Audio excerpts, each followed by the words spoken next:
नमस्कार बंधुरा रसनालये आपनादेर सबाइके स्वागत। आमार आजकेर रेसिपि हलो टमेटो चिकेन।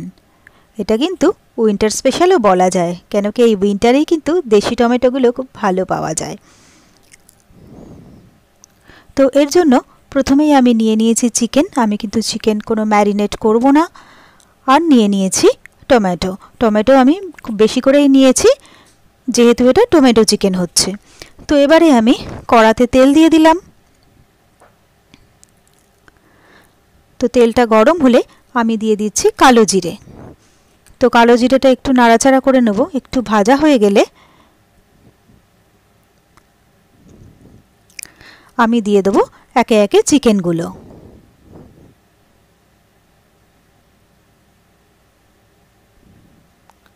তো চিকেনগুলো আমি সব দিয়ে দিলাম। এবারে চিকেনগুলো আমি একটু হালকা করেই ভেজে নেব। এক পিঠ হয়ে গেছে, আমি আরেক পিঠ উল্টে দেব চিকেনগুলো।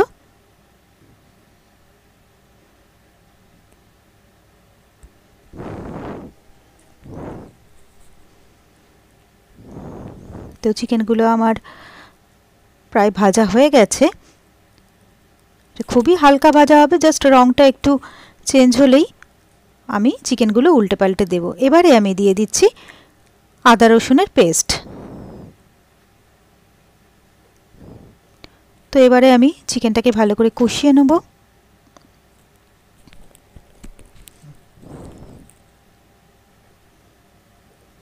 এটা কিন্তু ভীষণ ইজি রেসিপি এবং খুব তাড়াতাড়ি হয়ে যায়।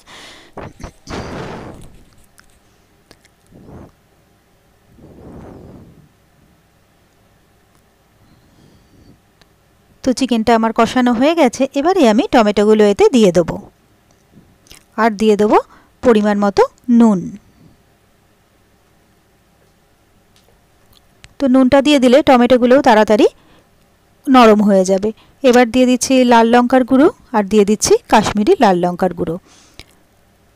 তো এবারে ভালো করে সবগুলো মিশিয়ে কিছুক্ষণ নাড়াচাড়া করব।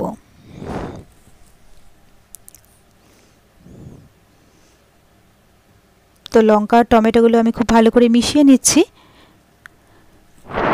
এবারে আমি কেটে রাখা আলুগুলোও কিন্তু দিয়ে দিচ্ছি। আলুও কিন্তু আমি ভাজিনি।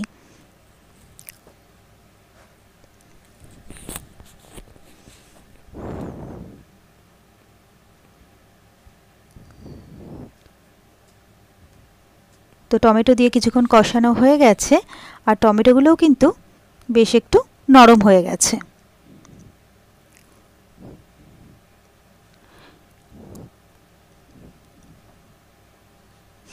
এবারে আমি টমেটোর খোসাগুলো তুলে ফেলে দেব। এতে কি হবে, টমেটো তরকারিটা দেখতেও ভালো লাগবে, টমেটোর খোসাগুলো ওপরে ভাসবেও না আর খাওয়ার সময় মুখেও পড়বে না। তো আমি খোসাগুলো ওই জন্য সব খুলে খুলে ফেলে দিলাম।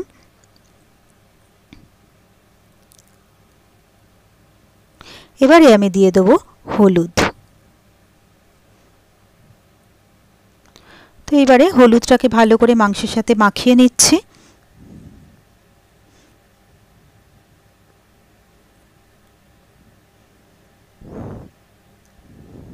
তো হলুদটাও আমি ভালো করে মিশিয়ে নিয়েছি চিকেনের সাথে।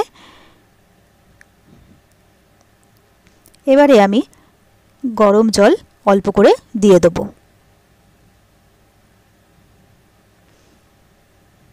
তো জল দিয়ে দিয়েছি। এবারে আমি ঝোলটা ফুটে ওঠার জন্য 2 মিনিটের জন্য ঢাকা দিয়ে দেব। তো ঝোলটা ফুটে উঠেছে। এবারে আমি এতে দিয়ে দেব ভেজে রাখা ধনে আর জিরের গুঁড়ো।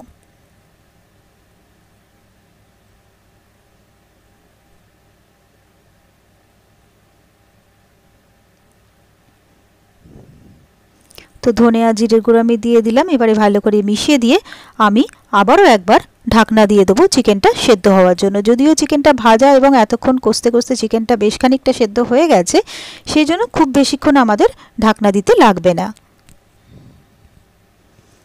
তো মিনিট 10 পরে আমি ঢাকনা খুলে নিলাম। চিকেনটা আর আলুটা কিন্তু আমার খুব ভালোভাবে সেদ্ধ হয়ে গেছে।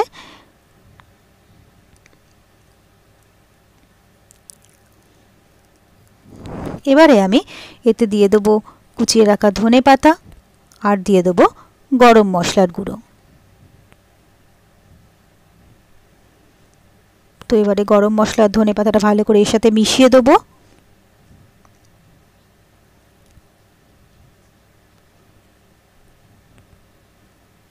তো এবারে লাস্টলি আমি যেটা অ্যাড করব সেটা হচ্ছে ক্রিম। এটা কিন্তু অপশনাল, এটা না দিলেও চলে, তবে টমেটোটা যেহেতু বেশি পরিমাণে দেওয়া, ক্রিমটা দিলে ওটা কিন্তু একটা ব্যালেন্স হয়ে যায়। তবে টমেটো বেশি পরিমাণে দেওয়া মানেই কিন্তু তরকারি কিন্তু কোনোভাবেই টক হবে না। তো আমি ক্রিম দিয়ে দিয়েছি, এবারে খুব ভালোভাবে আমি ক্রিমটা মিশিয়ে দিচ্ছি। এবারে আমি এটা মিনিট খানেকের জন্য ফুটতে দেবো, তারপরে আমি গ্যাস অফ করে নামিয়ে নেব।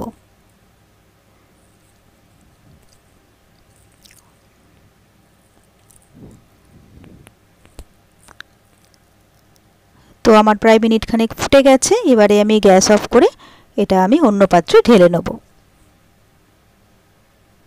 তো ব্যাস তৈরি হয়ে গেল আমার খুব সহজেই টমেটো চিকেন।